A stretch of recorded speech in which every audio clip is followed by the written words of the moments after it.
नमस्कार, आप देख रहे हैं इंडिया न्यूज। मैं हूं आपके साथ अनन्या बेदी। झमाझम क्रिकेट की टनाटन खबरों में आपका स्वागत है। आईपीएल 2022 के 49वें मैच में रॉयल चैलेंजर्स बेंगलुरु ने चेन्नई सुपर किंग्स को 13 रन से हरा दिया है। सीएसके के सामने 174 का टारगेट था, जिसके जवाब में टीम 160 8 विकेट का स्कोर भी बना सकी और मैच हार गई। कप्तान एमएस धोनी से फैंस को मैच जिताऊ पारी की उम्मीद थी, लेकिन वो 3 गेंदों में 2 रन बनाकर आउट हुए। आईपीएल 2022 में चेन्नई की 7वीं हार है।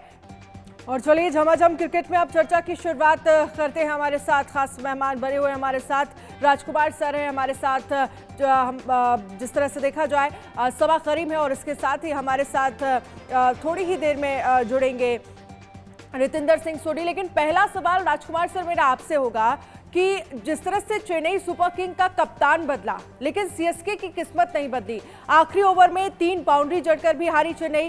कैसे देखते हैं आप इसको? देखिए, बहुत ज़्यादा पिछड़ चुके थे जब धोनी ने कप्तानी ली है। तब तक अपने सारे मैचेस हार रही थी चेन्नई, तो वहाँ से वापसी करवा पाना एक बहुत चमत्कार ही होने वाला था। और किसी भी टीम को आप हल्के में नहीं ले सकते। आईपीएल में सभी टीमें काफ़ी मजबूत हैं, तो वहाँ से चेन्नई के लिए वापसी करना काफ़ी मुश्किल था। और वही देखने को मिला कल भी। वो एक बहुत आसान तो नहीं कहूँगा, लेकिन हाँ, एक इस स्कोर को वो पा सकते थे, लेकिन कल भी वो मैच नहीं जीत पाए। तो इस साल बहुत सारी मुश्किलें हैं चेन्नई के लिए अब, और यहाँ से क्वालिफाई करना तो लगभग नामुमकिन सा लग रहा है। बिल्कुल, क्योंकि हम देख रहे हैं जिस तरह से अब चेन्नई के सामने जो स्थितियां बनी। सबा जी, आपसे सवाल है मेरा। चेन्नई के फैंस को धोनी से मैच जिताऊ पारी की उम्मीद थी, लेकिन कप्तान धोनी सिर्फ 3 गेंदों में 2 रन बनाकर आउट हुए। कैसे देखते हैं आप इसे? पर तब तक बहुत देर हो चुकी थी। परेशानी से इसके के लिए ये है कि जिस समय आपको स्ट्राइक रेट ऊपर रह कर बल्लेबाजी करनी चाहिए थी मध्यक्रम को, वहां पर सीएसके जो है बहुत सारे विकेट्स उनके चले गए।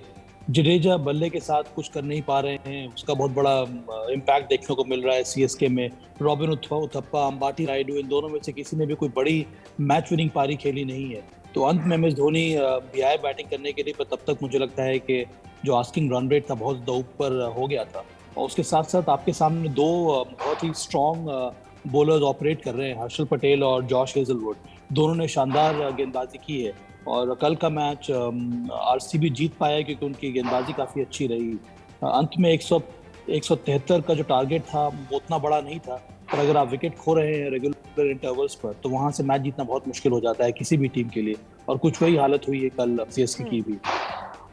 ठीक है, हम आगे चर्चा की आगे भी शुरुआत करेंगे। रितिंदर सिंह को भी हम शामिल कर, और पहला दूसरा विकेट हमने आपको दिखाया है कि किस तरह से मैक्सवेल ने विकेट लिया और फिर चेन्नई को हार का सामना करना पड़ा। रितिंदर सिंह सोडी को भी चर्चा में शामिल कर लेंगे। रितिंदर जी, इस सीजन में चेन्नई की अगर हम बात करें, जिस तरह से देखा जाए, भले ही प्लेऑफ की उम्मीदें खत्म होती नजर आ रही हैं, लेकिन क्या आपको लगता है कि हम चेन्नई को अगले सीजन में कमबैक करते हुए देखेंगे? क्योंकि चेन्नई कमबैक सुपर किंग्स के नाम से भी जानी जाती है। जी हाँ, बिल्कुल। देखिए, चेन्नई एक दिग्गज टीम है, लेकिन जिस तरह इस सीजन खेली है, इन्होंने अपनी छवि को परिभाषित नहीं किया है। बहुत एक्सपेक्टेशंस थी चेन्नई के साथ, जैसे टीम ऑक्शन में उठाई गई। लग रहा था इनके पास एक्सपीरियंस और यूथ का अच्छा कॉम्बो है, लेकिन वो दिखा नहीं है। बहुत से लोग ये भी बात कर रहे हैं कि जडेजा कप्तान बनाए गए, वो बड़ा कारण है। धोनी को कप्तान होना चाहिए था। But all said and done, आपको इकट्ठा टीम की तरह खेलना होता है, सबको परफॉर्म करना होता है। अंबती रायडू की बात करें, रॉबिन उथप्पा की बात करें, they have to come to the four. हमेशा आपको एमएस धोनी आके नहीं जिताएंगे। तो अगर हम लखनऊ गुजरात की बात करते हैं, वो टॉप पे हैं। वो इसलिए हैं क्योंकि उनकी 11 लोग परफॉर्म कर रहे हैं, तमाम मैच विनर्स हैं उनके लाइनअप में, लेकिन यहां पे चेन्नई के नहीं दिखे हैं। तो जी हाँ, इंट्रोस्पेक्शन की जरूरत है, क्योंकि अब उनका खेल इस आईपीएल में तो खत्म हो गया है। अब वापसी वो नहीं कर पाएंगे, लेकिन अब सेल्फ प्राइड के लिए जो मैच रहे हैं वो खेलने जरूरी हैं। और बिल्कुल, चलिए बात अब विराट कोहली की करेंगे। राजकुमार सर, विराट कोहली से जुड़ा सवाल आपसे है मेरा, क्योंकि जिस तरह से देखा जाए विराट कोहली की धीमी बल्लेबाजी दूसरे बल्लेबाजों पर असर डाल रही है। क्योंकि पिछले मैच में हमने देखा एक तरफ कप्तान फाफ अच्छे शॉट्स खेल रहे थे, तो दूसरी तरफ विराट कोहली संघर्ष कर रहे थे। कैसे देखते हैं आप इसे? देखिए, अगर कल के मैच देखें तो 2 अर्ली विकेट्स गिर गई थी और दोनों मेन प्लेयर आउट हो गए थे। तो कहीं ना कहीं जिम्मेदारी विराट के ऊपर थी कि वो एंड तक खेलें या एक एंड को संभाल कर रखें, और शायद इसी कोशिश में उनके जो स्ट्राइक रेट था वो बहुत अच्छा नहीं था और अनफॉर्चुनेटली फिर वो बीच में खुद भी आउट हो गए। तो थोड़ा स्ट्रगल ज़रूर कर रहे हैं, लेकिन वापसी की किरण दोबारा दिखाई दे रही है कि जैसे पिछले मैच में उन्होंने 50 रन बनाए और कल भी उन्होंने 100 की स्ट्राइक रेट से 30 रन बनाए। तो धीरे धीरे जो उनका जो टच है वो दोबारा नज़र आ रहा है, और मुझे आशा है कि इसी तरह एक दो इनिंग के बाद वो पुराने विराट कोहली नज़र आएंगे सबको। ठीक है सबा जी, आप इस पर कुछ कहना चाहेंगे थोड़े दिनों बाद, क्योंकि जिस तरह से कह रहे हैं राजकुमार सर कि विराट कोहली की वापसी दिख रही है, आपको नजर आ रहा है क्या? क्योंकि 2 मैचों में हमने देखा विराट के ऊपर टीम के युवा बल्लेबाजों ने जिस तरह से देखा जाए हम देख रहे थे। सबा सर क्या कहेंगे? थोड़ा कठिन हो रहा है यहाँ पर। अच्छी बात यह है कि आरसीबी ने ये मैच जीत लिया, कम से कम कुछ हद तक एक ब्रीदिंग स्पेस मिल जाएगा आरसीबी को। अब वो टॉप 4 में उनकी टीम का नाम आ चुका है, पर आने वाले समय में बहुत ज़रूरी है कि विराट कोहली का बल्ला एक अलग अंदाज में चले, जिस तरह से हम लोगों ने उनको पहले देखा है। इसका मतलब यही है कि स्ट्राइक रेट बढ़ाना होगा। और यहाँ पर सोडी से भी मेरा कुछ इस प्रकार का सवाल है कि देखिए, आरसीबी ने कल मैच तो जीत लिया, तो जिस प्रकार के कन्विंसिंग जीत की उम्मीद थी वो देखने को नहीं मिली है। और उसका बहुत बड़ा, कल की जीत का बहुत बड़ा कारण है महिपाल लोमरोर और रजत पाटीदार की बल्लेबाजी। अगर मिडिल ओवर्स में इस तरह की बल्लेबाजी नहीं होती सोडी, तो फिर आरसीबी के लिए यहाँ तक पहुँचना भी बहुत कठिन हो जाता। रितेंद्र क्या कहेंगे आप इस पर? जी बिल्कुल, देखिए यहाँ पे मैं राजकुमार जी से पूछना चाहूंगा। हम सब बात कर रहे हैं विराट कोहली की, सेम्बलेंस ऑफ फॉर्म नजर आ रहा है। हम सब जानते हैं कि प्लेयर को समय लगता है फॉर्म को वापस हासिल करने के लिए, लेकिन यहाँ अब दुनिया जानती है ज्यादा समय नहीं है। अक्टूबर में वर्ल्ड कप है, T20, विराट कोहली हमारे दिग्गज हैं। हम सब चाहेंगे कि Virat Kohli should be blazing all cylinders. तो राजकुमार जी, आप अभी वहां विराट के साथ थे, आपको क्या लग रहा है, जो मानसिक स्थिति की हम बात करें, जिस तरह विराट मेहनत कर रहे हैं, कोशिश बहुत कर रहे हैं, लेकिन जो फॉर्म हम सब चाहते हैं, सबलाइन फॉर्म, ताबड़तोड़ फॉर्म विराट कोहली की कब तक आएगी? क्योंकि आप भी जानते हैं 3-4 महीने में ये फॉर्म आनी बहुत जल्दी जरूरी है। राजकुमार जी क्या कहेंगे आप इस पर? रितेंद्र, जैसा मैंने पहले भी कहा कि अब वो जो एक ड्रॉट था, जो रन नहीं बन रहे थे, सभी लोग उनके वेलविशर हैं, उनके फैंस हैं, चाहते हैं कि वो पुरानी फॉर्म में दिखें, विराट कोहली हर मैच में रन बनाते दिखें, अपनी टीम को जिताते हुए दिखें। तो वो अभी टच उनका वापस नज़र आने लगा है और इसीलिए वो थोड़ा कॉशियसली ज़रूर खेल रहे हैं, लेकिन अब गेंद को मिडल कर रहे हैं, पॉजिटिव फ्रेम ऑफ माइंड में हैं और उनको आइडिया तो शुरू से ही है कि किस तरह मैचेस जिताने हैं। लेकिन वो जो टच जो नहीं आ रहा था या वो जाते ही आउट हो जा रहे थे, तो वहाँ उसको वो कंट्रोल करने की कोशिश कर रहे हैं और इसीलिए अगर आप देखें उनका स्ट्राइक रेट बहुत अच्छा नहीं है, लेकिन वो कंसिस्टेंटली अब परफॉर्म कर रहे हैं कि कंट्रीब्यूट कर रहे हैं अपनी टीम के लिए और बहुत जल्द देखने को मिलेगा कि वो अपने पुराने टच में दिखाई देंगे सबको। बिल्कुल, इसी के साथ हम भी यही उम्मीद कर रहे हैं कि बहुत जल्द ही विराट कोहली पुराने टच में नजर आएंगे। लेकिन अब हम आज के मैच की बात कर लेते हैं। IPL 15 में आज शाम 7:30 बजे से दिल्ली कैपिटल्स और सनराइजर्स हैदराबाद की भिड़ंत होगी। ये मुकाबला ब्रेबोर्न स्टेडियम मुंबई में खेला जाएगा। पहले मैच में सनराइजर्स के हाथों दिल्ली को हार का सामना करना पड़ा था। ऐसे में DC पलटवार करती हुई नजर आ सकती है।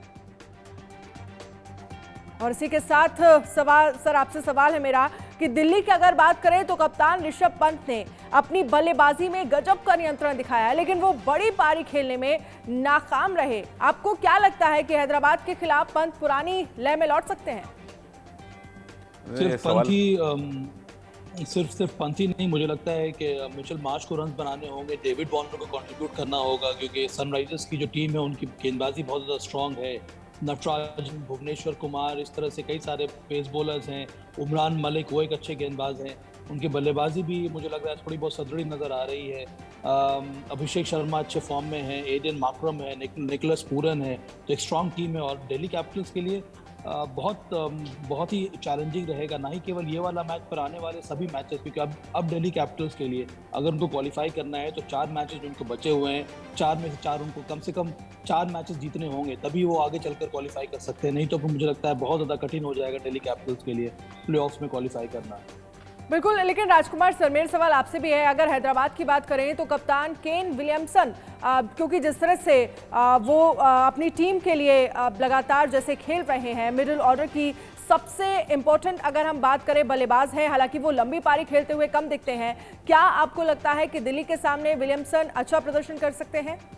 बिल्कुल, हैदराबाद के लिए बहुत ज़रूरी है कि विलियमसन रन बनाए, क्योंकि वो एक एंड पे जिसे कहते हैं क्रिकेट में पकड़ के रखते हैं, वो एक एंड पे, और स्ट्राइक रेट भी उनका ठीक रहता है। साथ साथ उनके पास अच्छे हिटर्स हैं, माकरम और पूरन के रूप में अभिषेक अच्छा खेल रहे हैं, तो बॉलिंग बहुत स्ट्रांग है हैदराबाद की। और जिस तरह स्टार्ट किया था इस टीम ने, तो लग रहा था कि ये टीम कहीं भी स्टैंड नहीं कर रही, लेकिन बहुत शानदार वापसी की है और उसका बहुत सारा श्रेय विलियमसन की कप्तानी को जाता है और उनकी बल्लेबाजी को जाता है, जिस तरह वो टीम को लेकर चल रहे हैं। तो आज भी दिल्ली के लिए काफ़ी मुश्किल मैच होगा, क्योंकि शानदार फॉर्म में है एसआरएच की टीम। बिल्कुल, लेकिन रितेंद्र, आप कैसे देखते हैं? डेविड वार्नर लास्ट सीजन तक हैदराबाद का हिस्सा थे और उनको मुश्किल परिस्थिति में टीम से बाहर किया गया था। क्या आपको लगता है कि पुरानी टीम के खिलाफ वार्नर का आक्रामक बल्ला चलेगा? कैसे देखते हैं आप इसे? जी हाँ, बिल्कुल। देखिए, वार्नर एक दिग्गज प्लेयर हैं और जब वो रन बनाते हैं अक्सर वो टीम को जिताते हैं, अल्टीमेट मैच विनर हैं। लेकिन इस मुकाबले में कहीं ना कहीं देखिए पलड़ा भारी है हैदराबाद का, क्योंकि दिल्ली ने स्ट्रगल किया है, अब बहुत ऊपर नीचे परफॉर्मेंस दी है। उनके प्लेयर्स अवेलेबल नहीं थे, निगल्स इंजरी चल रही थी। साबा भाई यहाँ हमारे साथ हैं, वो दिल्ली के साथ जुड़े हुए हैं, वो भी जानते हैं कहीं ना कहीं इस टीम में जो पोटेंशियल था वो पोटेंशियल दिखा नहीं है। तो जी हाँ, अब प्रेशर है, सारे मैच जीतने हैं, मनोबल थोड़ा नीचे जरूर होगा, लेकिन आज उनको बहुत जोर लगाना होगा, क्योंकि हैदराबाद जिस तरह अपनी टूटी बुलवा रही है, जिस तरह इनके तमाम लड़के परफॉर्म कर रहे हैं, हो सकता है दिल्ली को मुश्किल हो। लेकिन क्रिकेट अनिश्चितताओं का खेल है और अगर दिल्ली आज जीत जाती है उनको एक लाइफलाइन मिलेगी प्लेऑफ में पहुंचने के लिए। चलिए, एक और सवाल होगा सर आपसे मेरा, आप दिल्ली की टीम के लिए आज आप क्या कहेंगे? कैसे आप पूरी टीम को देखते हैं? बल्लेबाजी पर ध्यान देना होगा। मुझे लगता है कि सबसे बड़ी कमजोरी इस सीजन दिल्ली कैपिटल्स की बल्लेबाजी रही है, विशेष करके मध्य क्रम। कई मैचेस में हमने देखा है कि डेविड वार्नर, पृथ्वी शॉ ने रन बनाए हैं, तो फिर मध्य क्रम स्ट्रगल कर रहा है। यहाँ पर मुझे लगता है मध्य क्रम के ऊपर जिम्मेदारी रहेगी, विशेष करके मिचेल मार्श, ऋषभ पंत के ऊपर, उसके साथ साथ रोमन पॉवेल। जितनी उम्मीदें थी रोमन पॉवेल से, उस प्रकार से उन्होंने परफॉर्म किया नहीं है। इस वजह से मुझे लग रहा है कि दिल्ली कैपिटल्स को अगर आगे क्वालिफाई करना है, 5 मैचेस उनके बाकी हैं, उनमें कम से कम 4 मैचेस उनको जीतने होंगे। गेंदबाजी कुछ हद तक ठीक ठाक रही है, मुस्तफिजुर रहमान ने शानदार गेंदबाजी की है। एनरिक नॉके का अनफिट होना बहुत बड़ा झटका रहा है यहाँ पर दिल्ली कैपिटल्स के लिए। तो अन्य बॉलर्स ने प्रयास किया कंट्रीब्यूट करने के लिए, अक्षर पटेल हो गए, शार्दुल ठाकुर हो गए, लोअर ऑर्डर बल्लेबाजी थोड़ी बहुत ठीक ठाक रही है। तो सबसे बड़ी समस्या दिल्ली कैपिटल्स के लिए उनका मध्य क्रम रहा है। तो बिल्कुल बल्लेबाजी पर ध्यान देना होगा दिल्ली कैपिटल्स को। बहुत बहुत शुक्रिया आप सभी खास मेहमानों का हमारे साथ जुड़ने के लिए, इस चर्चा में शामिल होने के लिए। तो झमाझम क्रिकेट में फिलहाल इतना ही। आप बने रहिए इंडिया न्यूज़ के साथ।